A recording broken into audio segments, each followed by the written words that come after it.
Shavua Tov to everybody. And I also have to say hello to Rivka, because she's in America, so hopefully she's going to watch this.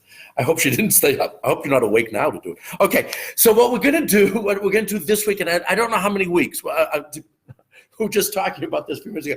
How long we're going to do Kabbalah Shabbos, Kabbalah Shabbat, until I get bored with it, and then we'll go on to something else. But I think it's important to look at these particular Psalms, but a little bit of history first.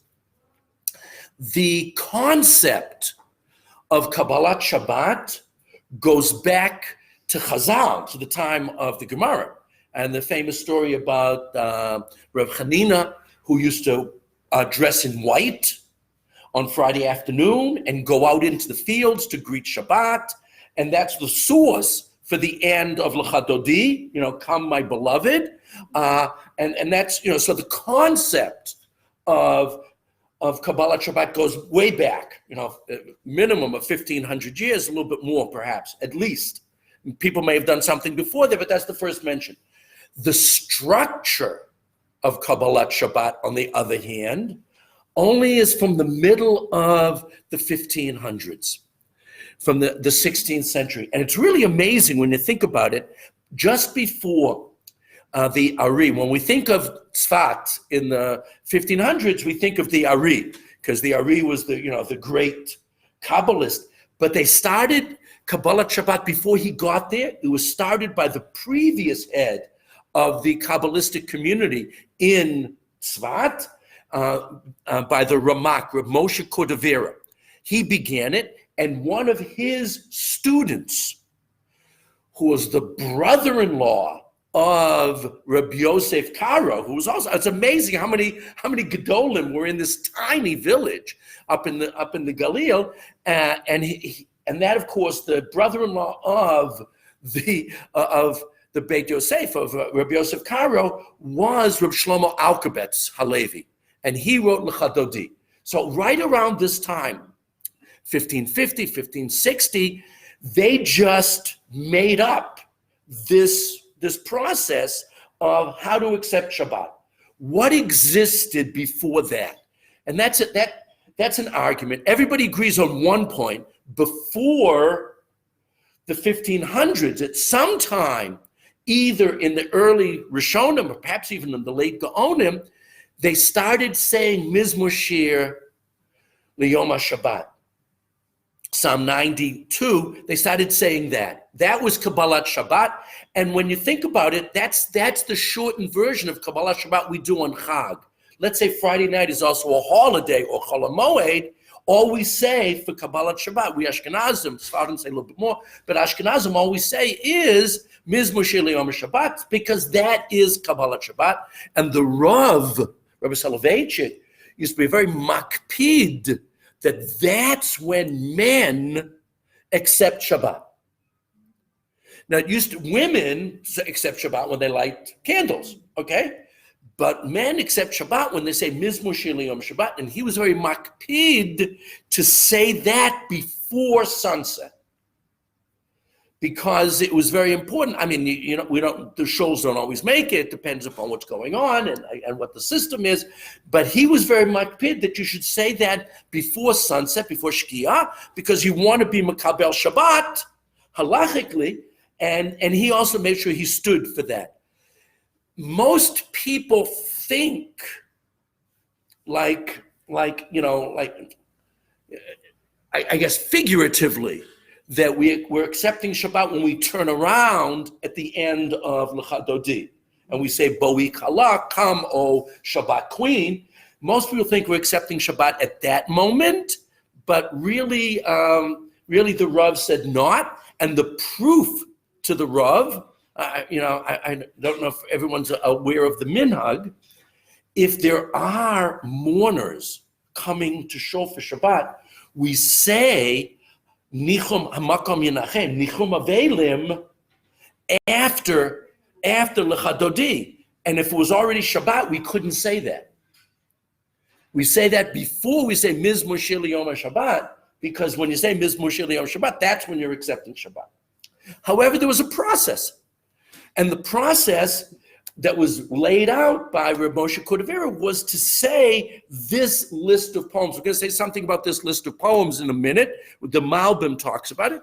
But I just think this is amazing that in this tiny village, not that long ago historically, these rabbis came up with this fantastic idea of Kabbalat Shabbat, and they used to go actually, Tzfat was much smaller then than it is now. They used to actually go out to the field outside Tzfat, which is the field they went to is now inside Tzfat. And according to tradition, it was an apple orchard, but others say, no, the apple orchard is just a metaphor, but whatever. And this custom of this small number of Kabbalists, everybody does it today. It doesn't make any difference whether you're Yemenite or Sephardi, Moroccan, Iraqi, Eastern European. Everybody does it. And it's just amazing that this custom started in this, when you think about it, not that long ago, and it just became universal within Jewish. I mean, how many things did Jews agree on? Let's be honest, right? We like to fight about something, but everybody accepted Kabbalat Shabbat. Now, the Sfat Emet talked about it once, and he said it was a miracle. Okay, that it's amazing. It's amazing that it happened. Okay, I agree with him. That's absolutely amazing, and I think it did need siyata d'shmaya to happen, divine support. But there was another factor. At the time, Tzfat was very wealthy. I love going to Tzfat. I keep saying to Sam, when there's a tour to Tzfat, I should go. I'll drive the tour guide crazy. But I love Tzfat. And when you walk, when I made Ali, I kept telling my wife, I want to go to Tzfat. She kept saying, are you crazy? You don't want to go to Tzfat. But anyways, it's a nice place to visit. I'm not sure I want to live there anyway. But it was very wealthy at the time. They had, from the Turkish government, remember the Turks ruled Israel then, from the Turkish government, the Jews of Tzfat had a monopoly on wool dyeing. And they made a lot of money from this monopoly. And they sold, hi, Shavua Tov, you made it. Good to see you. So there are a number of people that have complained to me about this share being so early. So that's why I keep talking to Sam about making it later in the day a little bit. But anyways, so what happened was they had money. And they decided with the money to not only support the rabbis, but they bought a printing press. And approximately 1564, there's a little bit of a debate about the year exactly, but by 1564, the first printing press outside movable type printing press. There was a different type of printing press in China even earlier, but forgetting about that. The first movable type, European style, Gutenberg style printing press outside of Europe was in Tzfat. And they therefore could do something that other rabbis couldn't do. When they came up with a new idea, they could print it, publish it, and send it out. So even though we believe that they inventing Kabbalat Shabbat in the 1550s was, became universal because of siyata d'shmaya, because God helped it, but there was also a practical cause that helped them spread the word, so to speak, and that was that printing press. And it was very, very special, and that's why a lot of the work of Rav Moshe Cordovera and Rav Shlomo Alkabetz and Rav Yosef Karo, and of course the Ari was able to spread so quickly because they had a printing press, which helped them immensely. The end of the story is sad, of course. Like all Jewish stories, this is a sad ending. They lost the monopoly. It was taken away from them in the 1590s, just around 1590, and the city became impoverished. Let's be honest. It was this very small town with a lot of rabbis. So without the monopoly on the wool dyeing, they just couldn't support all these rabbis. But so where did all the Kabbalists go in the 1590s? What became the next major Jewish community in Israel? No, not yet. They went to Tiberias. They went to Tveria. Yeah, they went to Tveria, and that's where they had some wealthy Jewish business people. Especially, the city was set up by Dona Grazia a few years earlier, the famous female philanthropist from Italy who actually owned Tveria. She bought it from the Turks. But okay, enough history. Let's actually go to the poem and the process of Kabbalat Shabbat. Okay, and the introduction to this is being given by the Malbim at the bottom, just below the poem. Let's take a look. Hi, Shavua Tov. Okay, so he begins by saying, L'chu, come. It's a wonderful beginning of Kabbalat Shabbat. And think about it. The original Mekubalim were outside saying this. And they were like saying to the other people, no, come on, join us. L'chu neranana, let's go sing. To a certain extent, Kalbach got it right. You're supposed to be singing this. L'chu neranana al Hashem. And they're outside the show, walking outside the city, saying, join us. And they're all dressed in white. It must have been very, very impressive to see this. So, but the Malbim is looking at it a little bit differently and analytically, and he says, L'chu, come, mizmorim elu, ad simin kuf. What he means by these psalms, which are 95, 96, 97, 98, 99, until you get to 100. 100 was also part of this grouping, but we don't say it as part of Kabbalat Shabbat. Those five psalms in a row in Tehillim, kulam medabrim me'inyan echad. There's one topic, there's one focus in these six psalms. Okay, 5 of them, the ones we're interested in. Medaber al shnei minei hanhagot sheyanhag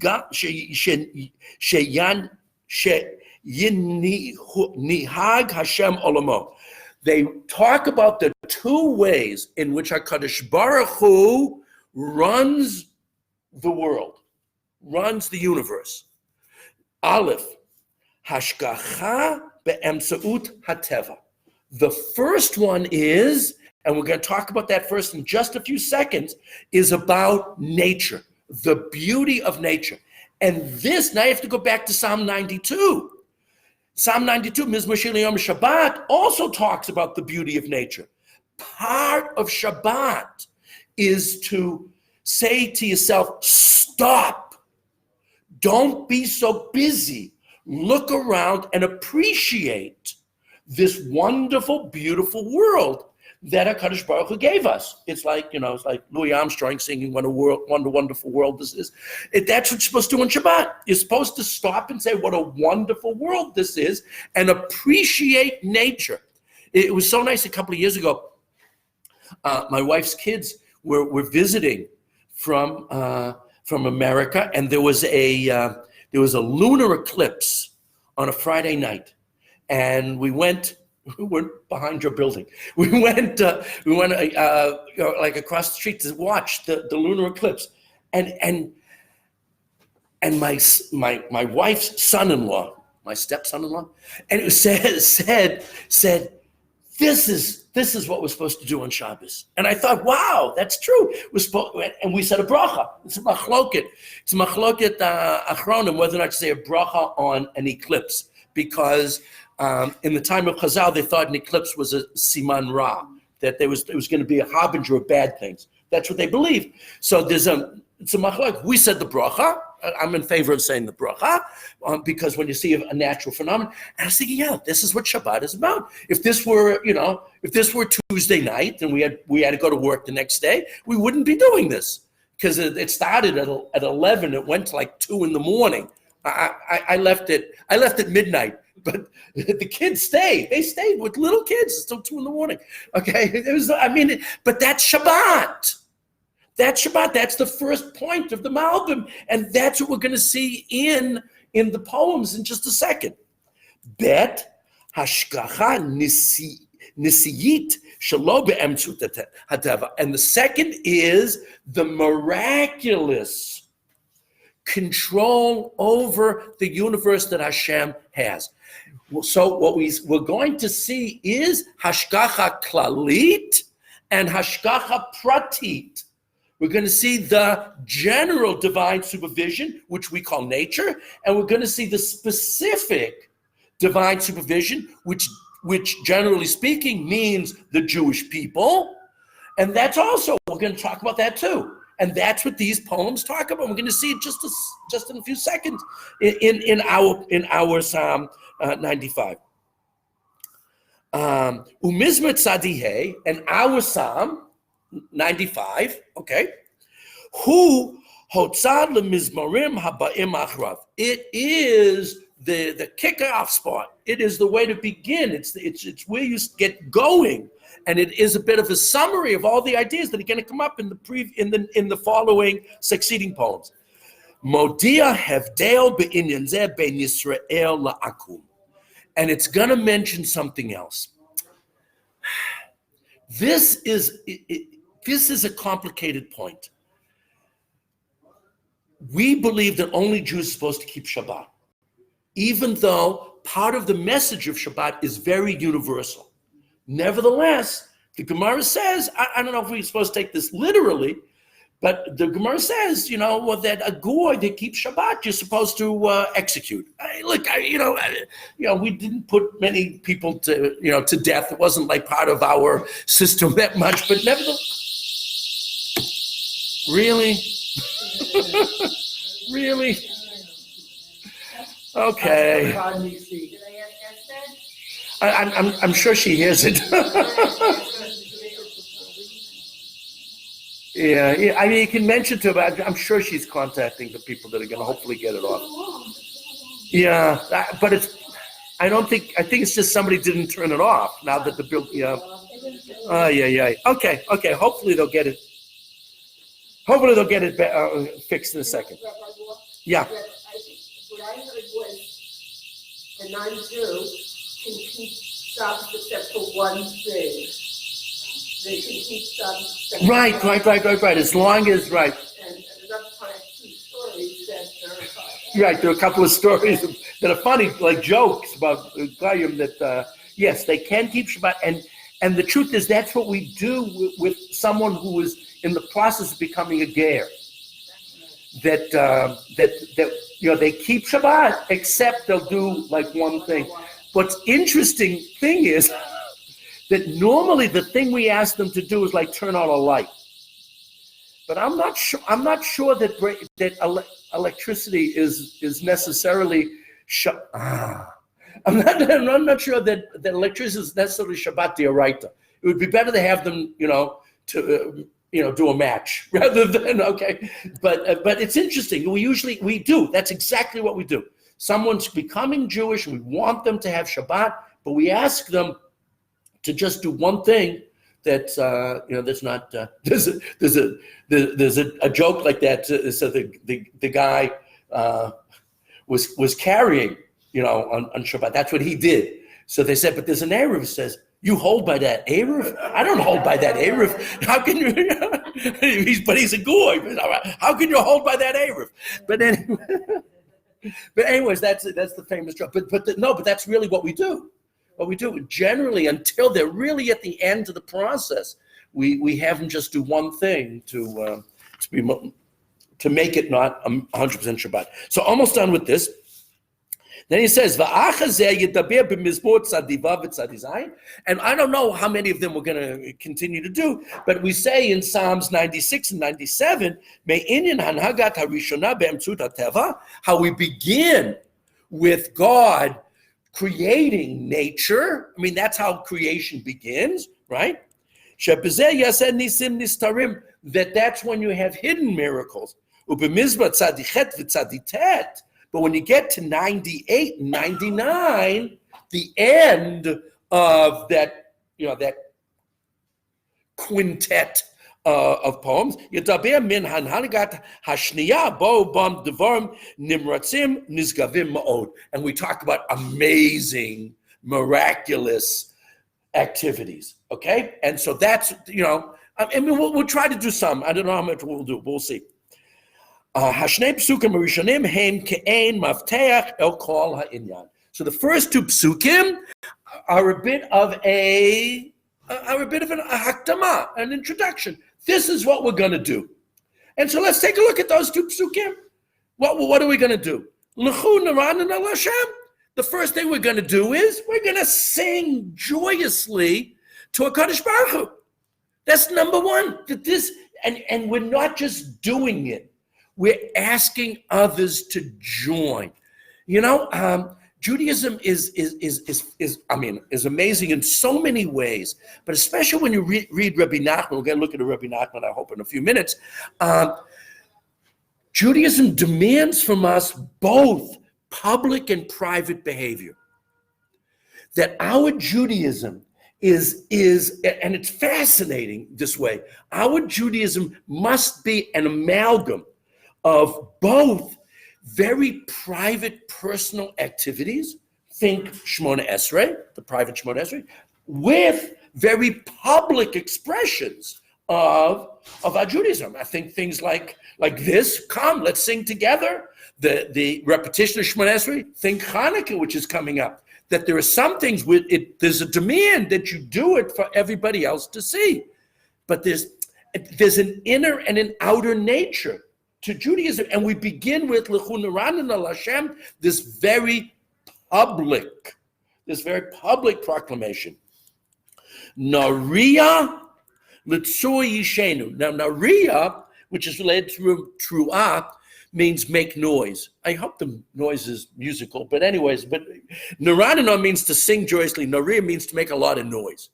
So again, it sounds like Kalbach got it right. Those Kalbach minyanim. You gotta sing. You gotta sing Kabbalah Shabbos. And we're singing Litzur Yishenu. That is no longer the God of Breshit. The God of Tzur Yishenu is the God who gives salvation, who gives spiritual connection to the Jewish people. So in other words, we start off sing to God, of everything, but then he's also Tzur Yishenu. So we start off with, it's more public. Even the Goyim should hear us singing, okay, and even join us if they want. But he's Tzur Yishenu, the rock, the immovable object of our spiritual salvation. Nekadma panav b'todah. We have to, I'm going to say greet, but Nekadma means we have to go to him first with thanksgiving. We don't sit and wait for Hashem to do something. We initiate our tremendous sense of thanksgiving, appreciation, gratitude before him, before HaKadosh Baruch Hu. Bizmirot nariyalo. With songs, we make noise again before him. So in other words, basically, the poem is saying we're supposed to sing and make noise. That's what Kabbalah Shabbat, that's what Shabbat is. Of course, we're supposed to sing on Shabbos. Sometimes at a Shabbos meals we get to it, sometimes we don't, but you're supposed to sing on Shabbos. That's what there's supposed to be this sense of joy, So those two psukim are the introduction.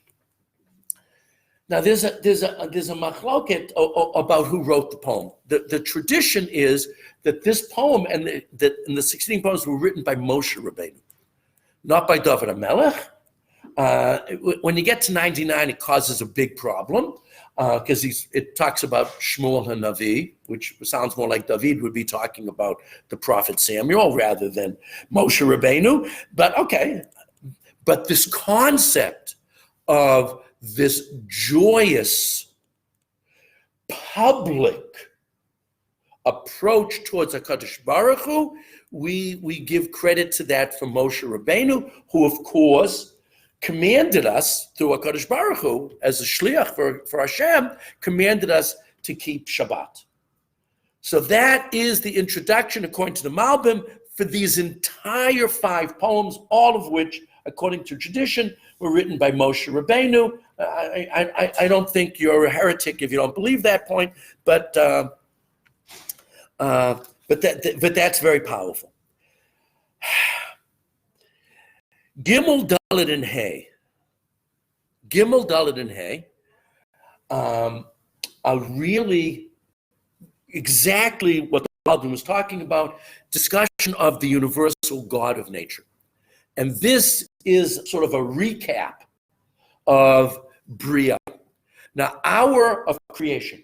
Now, our custom of reciting these 6 poems, 95, 96, 97, 98, 99, and 29, of course, those 6 poems represent the 6 days of the week. And then we sing Lecha Dodi, welcoming Shabbat, and then we really start keeping Shabbat with Mizmor Shalem Shabbat, which is the 7th poem representing Shabbat. So we've got 6 poems about the days of the week, and so these verses now are talking about Briat Olam, and especially representing the first day of the week when the action of Bria began. And then we'll see it's going to go from nature to the Jewish experience. We're going to get both in the poem. Now I just want to mention, and I probably should have mentioned it before, the original custom was just to say Mizmor Shalem Shabbat. Then at some point they added Psalm 29. Now why does Psalm 29 represent the 7 days of the week? And there are 2 reasons. There are 2 reasons why Psalm 29 specifically represents. Now, I can't expect anyone to remember this. We did this poem together. Not everybody was here over a year ago. So it's not. I don't expect anybody to remember, because there's 2 things in Psalm 29 that point to the 6 days of creation. Number 1, it says God's name Yud-Kei Vav-Kei 18 times. 18 times represents Shmona Esrei, the weekday tefillah to Hashem. Mizmor Shir Yom HaShabbat, which according to tradition